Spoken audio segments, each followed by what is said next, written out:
Bun venit la etalarea pentru ascendent, lună, soare în Taur pentru luna iunie. Avem aici 3 pachete de cărți. Primul pachet este vorba despre carieră, finanțe și noroc. Cel de-al doilea pachet pentru relații, dragoste și poate chiar și relațiile de afaceri, parteneriatele, iar aici avem pachetul în care vom vedea energia lunii pe fiecare săptămână. Și haideți să vedem despre ce este vorba în această etalare pentru voi. Mai întâi vom face finanțe și, bineînțeles, vom clarifica etalările respective. Să vedem ce avem aici pentru voi în finanțe. Cum veți sta cu banii? 10 de emoție. Poate unii dintre voi veți avea parte de o adunare de familie sau o sărbătoare în familie cu acest 10 de monede. 3 de emoție. Aici este bunăstare. Cu siguranță vor fi noi începuturi, dar pentru unii pot fi chiar sfârșituri fericite, să-i zicem. Se sfârșește ceva la care ați dori foarte mult să schimbați. 8 de gândire. Uneori te gândești că ai o restricție din asta, dar eu spun că aici nu există o restricție cu 3-ul acesta de emoție, pentru că aici sunt toate veștile bune, toate anunțurile care vin pentru tine și mai ales din partea familiei. Și vreau să clarific, de fapt, acest 3 de emoții. S-a întors o carte și această carte este 4 de abundență, în a reflecta, poate, în relația ta și ceea ce faci și fi deschis, bineînțeles, pentru succes.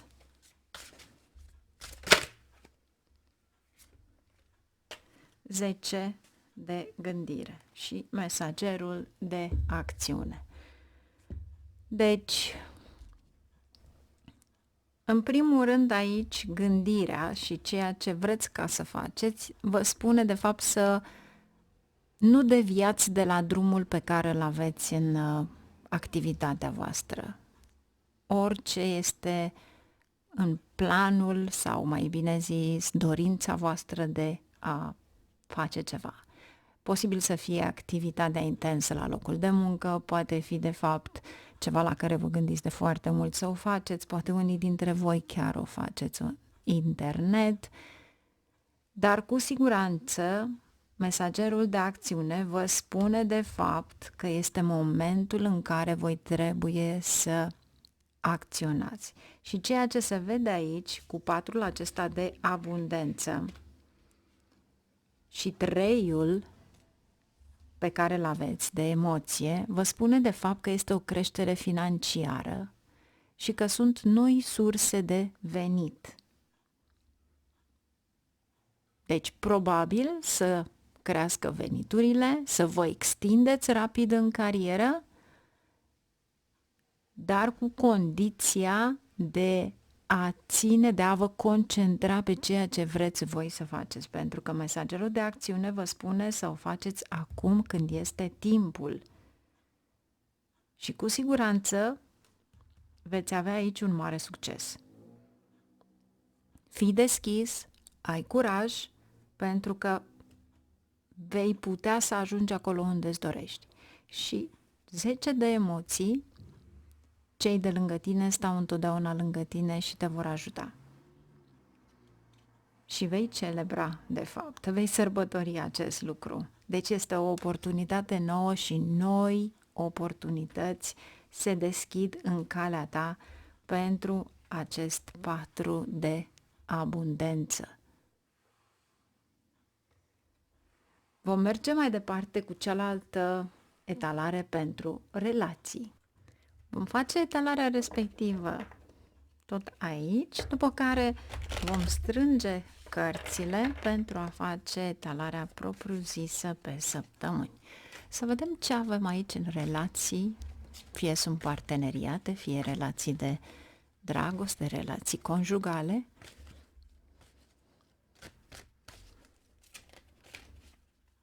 Ce avem pentru voi, pentru tauri?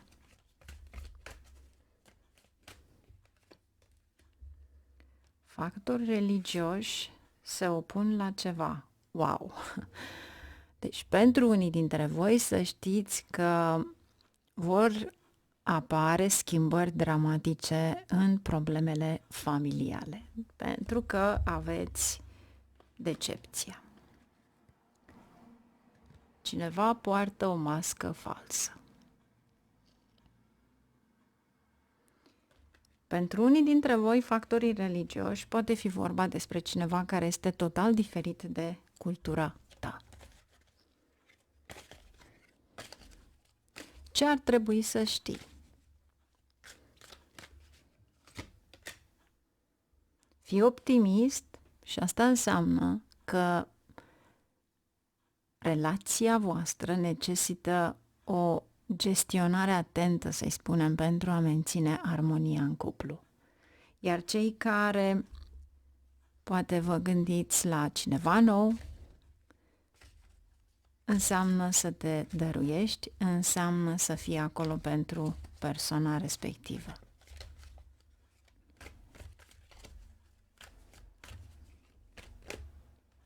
În esență, pentru mulți dintre voi ar fi bine să nu comparați cu cineva care a fost în viața voastră sau unii dintre voi, dacă nu sunteți într-o relație tocmai armonioasă, vi se cere să ieșiți din ceva toxic. Pentru că numai atunci poți avea pe cineva în viața ta la care să visezi. Mulți dintre noi visăm la un suflet pereche. Acel suflet pereche nu apare atunci când deja ești într-o relație cu probleme. Sau încearcă să repari, dacă se poate repara, acel ceva în relația ta. Dar cu siguranță aici va fi un apogeu. Pentru unii dintre voi, fii deschis.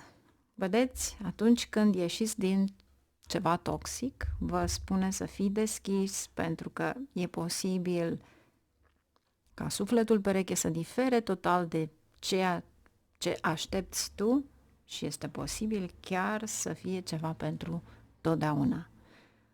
Și acea surpriză poate fi chiar într-adevăr să fie cineva dintr-o cultură total diferită vouă. Mergem mai departe cu etalarea propriu-zisă pe săptămâni. Să vedem ce avem aici pentru voi.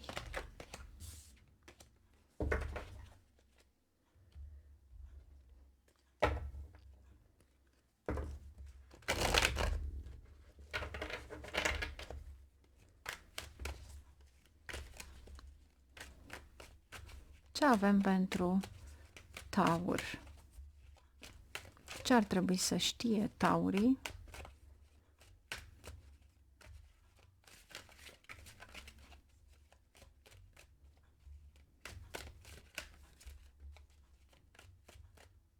Prima săptămână, 5 de cupe.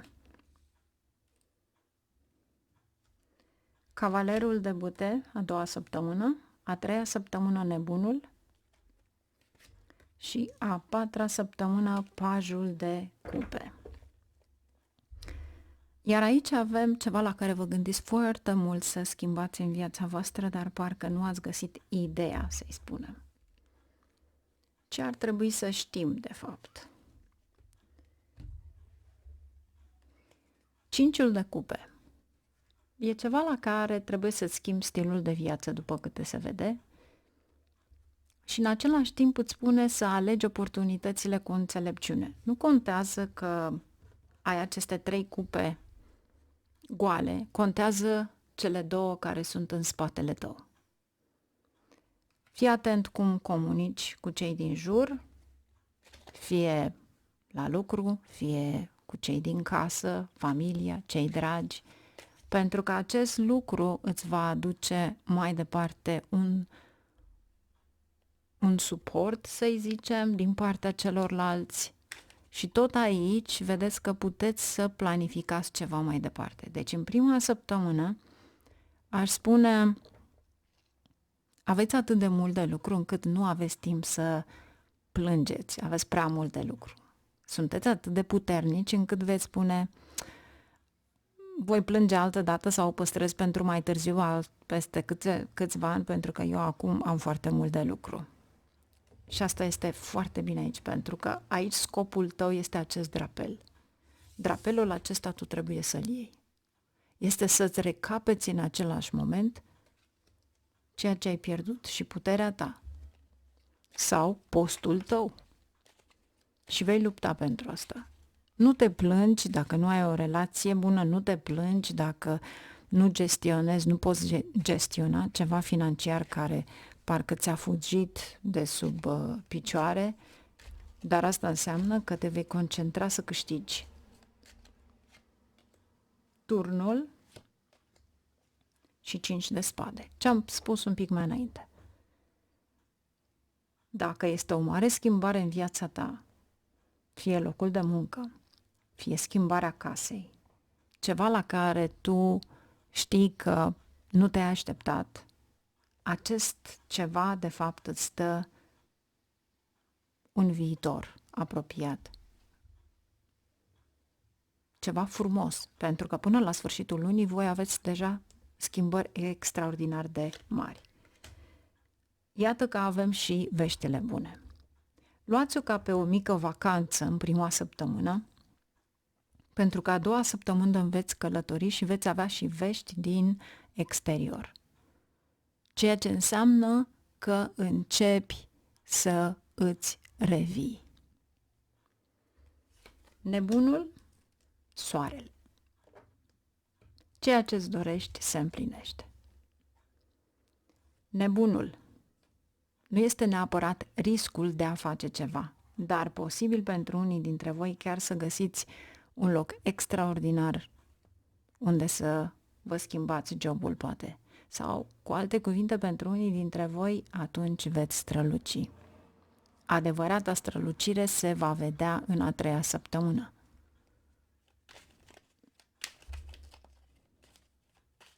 Pajul de cupe și luna. Posibil să intre cineva în viața voastră.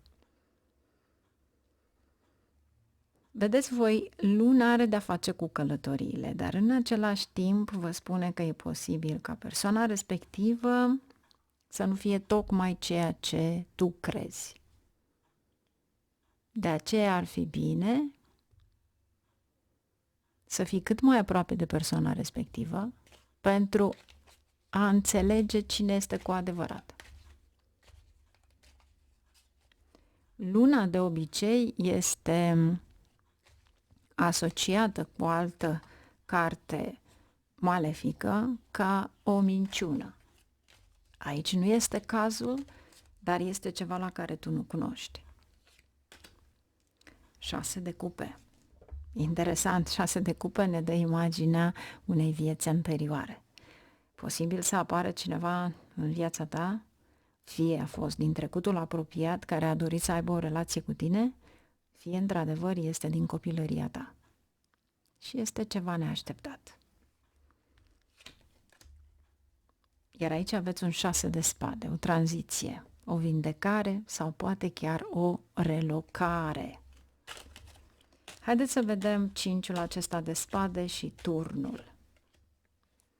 Arhanghelul Mihail. Ți s-a spus de multe ori să faci o schimbare în viața ta. Fie este la locul de muncă, fie într-o relație, fie în ceva la care ai văzut că nu mergi mai departe și că ai stagnat, dar niciodată n-ai făcut-o. Acum Arhanghelul Mihail asta face de fapt. taie ceva care nu mai este locul tău acolo, știai că nu poți să mergi mai departe de acolo și este ca și cum îți rezolvă o problemă. Tu o iei ca pe o dramă, dar de fapt nu este o dramă. Este ceva benefic în viața ta. Dacă nu se sfârșește ceva, înseamnă că nu va începe ceva bun. Iar aici aveți 10 de cupe, lumea. Multe oportunități extraordinar de bune care vor veni din exterior.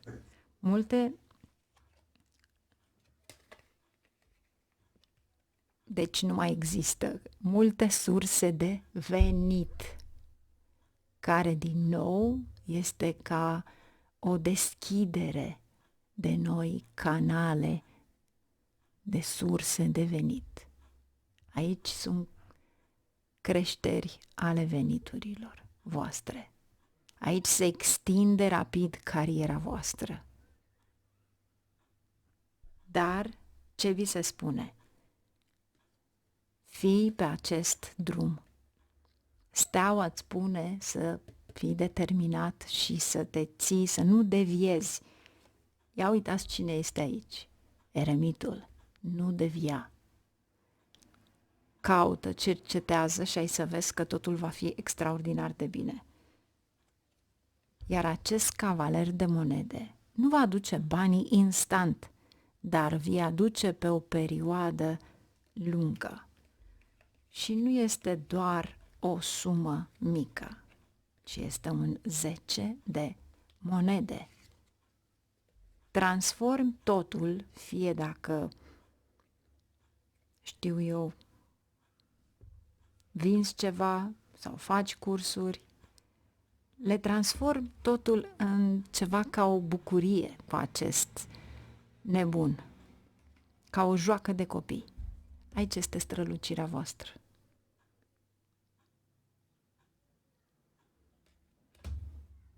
E un succes extraordinar. Să vedem care este energia generală.